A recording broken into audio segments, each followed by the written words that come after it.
Good afternoon. How wonderfully punctual you are. I think we're actually about 45 seconds early starting. My name is Kim Campbell, and I have the pleasure to be a trustee of ICSR. And you saw me in the video where, for some reason or other, the sound makes me sound like a chipmunk, so I'm happy to speak to you in my own voice today. I just wanted to make a brief comment about some of the remarks raised in our first two panels, or from you in the audience, and particularly about the fact that we had a panel of Palestinians and a panel of Israelis. It's sort of amusing for us to be, for anyone to suggest that we've somehow been segregating people, since the whole thrust of ICSR's work has been to bring Israelis and Palestinians together. But the purpose of this morning was really to allow some appreciation of nuances and division and different perspectives from within the two groups. And I think one of the great mistakes that one can make in trying to address these issues is to assume a kind of uniformity or agreement within parties, within negotiating groups, within sides to a conflict. And they are often as nuanced and maybe as fractious as those between the major contending groups. And I think this morning we had an opportunity to see some really wonderful and articulate personalities. I suppose if there's any criticism, it might be that the 8 people that you heard on the panels, or the 9 people that you heard on the panels, were altogether too reasonable. Perhaps we should find people who are less reasonable. I'd also say that in terms of the suggestion that perhaps we're too optimistic, I think we are highly realist about the difficulties of this challenge. But I think the whole purpose, and I think the reason you're all here, is because however pessimistic we might be, however pessimistic our realism might make us, we know at the end of the day, and we heard this from our panelists, at the end of the day there is no choice but someday, somehow, to resolve the issue and to make peace in the Middle East. And I think if we felt that there was nothing that reasonable people could do in terms of understanding the issue and contributing to it, we'd all just go out onto Waterloo Bridge and hold hands and jump into the river, because what would be the point? And I think it is because we feel that there is something to be gained. And that really is a wonderful way perhaps to start off this panel this afternoon, because in this panel we are going to hear from 2 young women who represent our commitment to the future and our belief that leadership in the future in this region is fundamental, and that perhaps one of the most important things one can do is to try and encourage, support, help to enrich the experience of those who will down the line be making the future in the Middle East. And even if there were a peace agreement tonight, if somebody called in and said, guess what? The peace agreement has just been signed, it would only be the beginning of the work.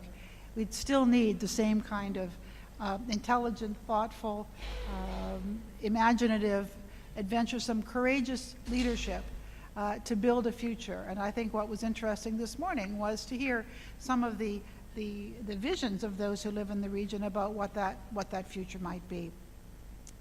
You heard this morning from 2 of the Atkin Fellows, and last night the Atkin Fellows met together in a closed session to talk about some of the issues in the conference. And today we're going to begin our afternoon session with hearing a report from 2 of the fellows of their discussions last night. The 2 Atkin Fellows are Odelia Englander and Alia Al-Qadi. Odelia Englander was the Atkin Fellow in spring of 2009, and she is now press attaché at the Israeli Embassy here in the United Kingdom. She holds a Bachelor's of Art in Government Diplomacy and Strategy from the Interdisciplinary Center in Herzliya, which is of course one of the partners of ICSR, and an MA in Diplomacy and Conflict Studies. She is a former member of the One Voice movement and was a member of the Middle East Youth Delegation to the annual Petra Conference of Nobel laureates hosted by His Majesty King Abdullah II. Alia Al-Qadi joined ICSR as an Atkin Fellow in spring of 2010, and she is now studying for a PhD at Cambridge University. She holds a BA in Politics from the American University of Beirut in Lebanon and an MA in International Studies from SOAS, the School of Oriental and African Studies, here in London. Alia previously worked at the Royal Hashemite Court in Jordan as a press officer at the Media and Communication Division and at the Center for Strategic Studies at the University of Jordan on domestic security policy research in Jordan. I'd like to turn first of all to Odelia Englander to report to you on the deliberations of that wonderful group of Atkin Fellows. Odelia, you have the floor. Just a quick correction. I'm not yet the press attaché of the Israeli embassy. I'm the press officer at the press department. But thank you, I'm very honored. You've been promoted. And on that note, I'm very honored to be here and share the. I think maybe you just need to get a little closer to you. You have a higher. Yes, is that better? Yeah. Pull it close to you if you pretend you're a rock star.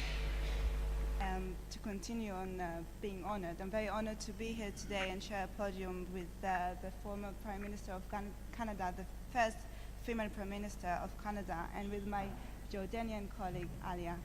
In many ways, bringing the former Prime Minister of Canada to host this talk and to moderate this session gives you an example of what is the Atkin Fellowship is all about. Last night, we had the closed deliberations of the Atkin Fellowship, the Atkin Fellows. For some, this is the second consecutive year that we participate in the annual Atkin Conference, and for some, yesterday was the first touch-base meeting.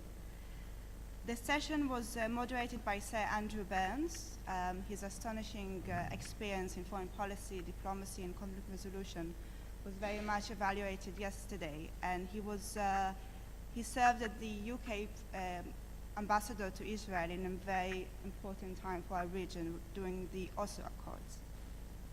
We decided to divide the session into two parts to discuss about our own individual experience of the Atkin Fellowship, and also to come up with some topics that go in alignment with today's conference. Some of the topics we raised yesterday were can the issue of a Palestinian state be outlined without reconciliation between the Palestinian factions?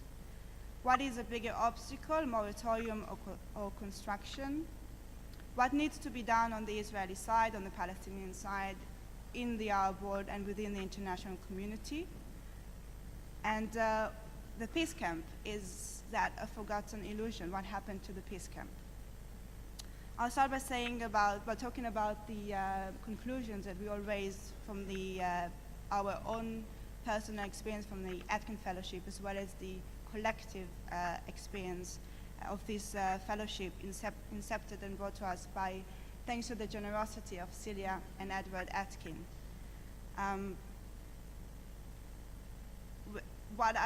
first I thought, personally speaking, that coming to London would give me a neutral environment to engage in a dialogue with my Palestinian counterpart, Odeh Abukash. However, London is far from being a neutral environment. It's not only a hub for international media, it's also a hub for international students who come to London to acquire higher education and then to go back to their home countries and perhaps become part of the decision-making process. Having said that, the 4 months that we spend here, no up and downs. First, we have to bring into consideration all the predetermined perceptions that we come here. As an Israeli, I can tell you that it was only when I was 24 that I first met a Palestinian from the territories. And coming here, I spent 4 months with Odeh.